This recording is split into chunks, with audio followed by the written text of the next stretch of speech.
En los ambientes virtuales de aprendizaje, los foros de discusión son la herramienta, o mejor, la estrategia de enseñanza y aprendizaje que permite interactuar con los participantes y, en cierta medida, construir un aprendizaje colaborativo y colectivo a partir de unas premisas.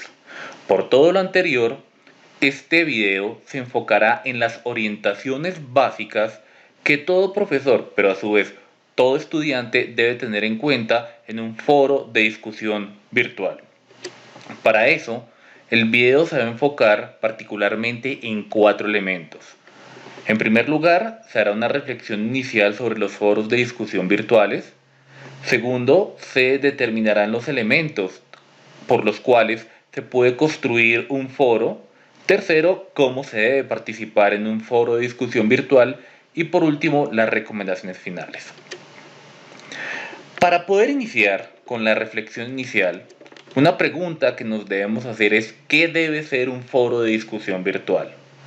¿Por qué el foro de discusión virtual debería ser o es una actividad de aprendizaje? Tenemos la costumbre de fomentar la discusión con y entre nuestros estudiantes. ¿Y qué es realmente un foro de discusión virtual? Estas son preguntas interesantes y válidas, porque en ocasiones algunos profesores consideran que el foro de discusión no termina siendo relevante, ya que termina siendo fundamental otro tipo de estrategias, por ejemplo, las tareas o las preguntas de selección múltiple, actividades que pueden ser desde el punto de vista individual, pero que no permiten la interacción ni la construcción colectiva del aprendizaje. Asimismo, como profesores debemos estar abiertos a discutir y a fomentar el debate entre nosotros mismos con los estudiantes y entre ellos también de forma particular. Y un foro de discusión virtual es un espacio, como lo dice la diapositiva, de interacción y aprendizaje, pero desde el punto de vista técnico es un espacio asincrónico, porque los espacios sincrónicos, que quieren decir en tiempo real, son equivalentes a chat y la etiqueta o las reglas entre un espacio asincrónico y sincrónico son diferentes, ya que en un espacio sincrónico los mensajes tienen que ser demasiado puntuales. En cambio, en el asincrónico, como en el caso de los foros de discusión, o como se puede decir con otras palabras, no requieren estar conectados al mismo tiempo, sino pueden permitir en un espacio de una semana y media, incluso dos, manifestar o postular una serie de reflexiones para que entre el resto de participantes se pueda llegar a la conclusión. Por lo cual, este se considera un espacio de argumentación, pero no es un espacio de argumentación sin ningún tipo de sentido. Debe ser un espacio de argumentación con todas las premisas, conocimientos, experiencias en las cuales un estudiante puede manifestar su punto de vista y defenderlo a lo largo de un foro de discusión. ¿Y cómo se elabora un foro de discusión? Y para esto, una premisa importante es qué debería ser un foro de discusión. Como ya mencionamos, es un espacio de interacción, de participación y de argumentación. Y para esto, el punto más importante está en las preguntas, porque las preguntas deben promover la argumentación del participante. Las preguntas que no lo hagan deberán ser reevaluadas, porque lo que se busca, como ya mencioné, es que el participante pueda integrar los conocimientos, sus experiencias y a su vez buscar información para poder establecer una argumentación. Segundo, para una muy buena pregunta de un foro de discusión se debe aprovechar la experiencia y el contexto del participante. Esto también para poder recoger distintos saberes en donde una vez y se ingrese al foro de discusión se pueda fomentar un diálogo e intercambio de experiencias y asimismo aplicar los elementos aprendidos al entorno real, pero también de ese entorno llevarlo al aprendizaje de los otros. No debe ser o el foro de discusión no debe buscar una única respuesta o una respuesta correcta. El foro de discusión no es correcto o incorrecto en su desarrollo, sino simplemente tiene respuestas, distintas experiencias y argumentaciones o puntos de vista sobre una temática en particular. Por lo cual debe fomentar la construcción colectiva de consensos o acuerdos o buscar lecciones aprendidas sobre determinadas temáticas. En ocasiones, Los foros de discusión pueden tener puntos a favor o en contra o divergentes, eh, y posiblemente se pueden llegar a acuerdos o al finalizar se puede llegar a la conclusión de que hay distintos puntos de vista y hay diversidad sobre determinadas temáticas. Y por último, los foros de discusión deben evitar la exposición de temas polémicos. Deben favorecer la exposición de distintos puntos de vista. Entonces se deben evitar temas políticos, ideológicos, deportivos o entre otros que puedan hacer surgir la pasión o elementos culturales o propios de cada uno de los participantes.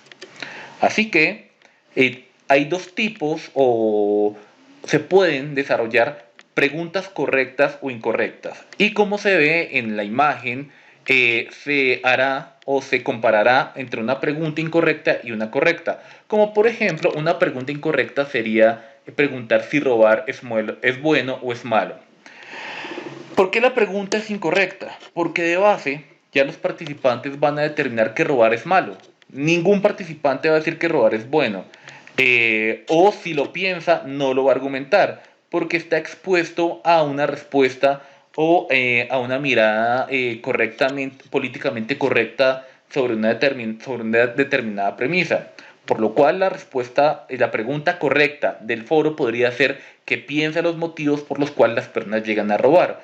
Cuando uno pone este tipo de preguntas, primero es parte del pensamiento o la experiencia que tengan los distintos participantes, pero a su vez no hace juicios de valor, no determina si es bueno o es malo, sino pensar sobre los motivos, en donde en ocasiones puede ser por una falta de oportunidad o por otra serie de elementos. Otro ejemplo de una pregunta incorrecta y está bien acompañada de una premisa es el siguiente: la mayoría de la población no tiene cobertura en el sistema de salud actual y las personas están muriendo por causas evitables. ¿Usted está de acuerdo con que este sistema debe cambiar? La pregunta es una pregunta conductista, porque al colocar una premisa en donde determino o expongo que no hay cobertura y las personas están muriendo, en el sistema actual ya estoy diciendo que posiblemente sistemas anteriores eran muchísimo mejor. Y así que, claro, como es una postura del profesor, estoy revalidando mi postura de que el sistema debe cambiar.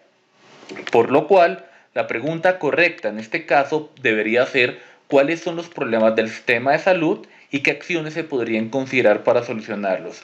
Acá puede establecer que pueden existir muchos problemas, pero asimismo pone al participante a no colocar un listado interminable de problemas sin pensar cómo solucionarlo y a partir de acá interactuar con la literatura.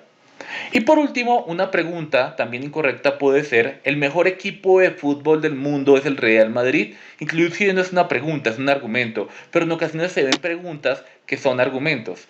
Y en este caso, la pregunta correcta podría ser: ¿qué elementos y logros debe tener un equipo de fútbol para ser considerado el mejor del mundo? Acá no estoy estableciendo que este equipo es el mejor, porque por ejemplo para una persona puede ser el equipo de su barrio o un equipo que particularmente haya ganado una cantidad de títulos o un equipo que tenga los mejores jugadores. Entonces, como verán, pueden existir distintas dinámicas y lo que uno busca es esa divergencia de opiniones y puntos de vista.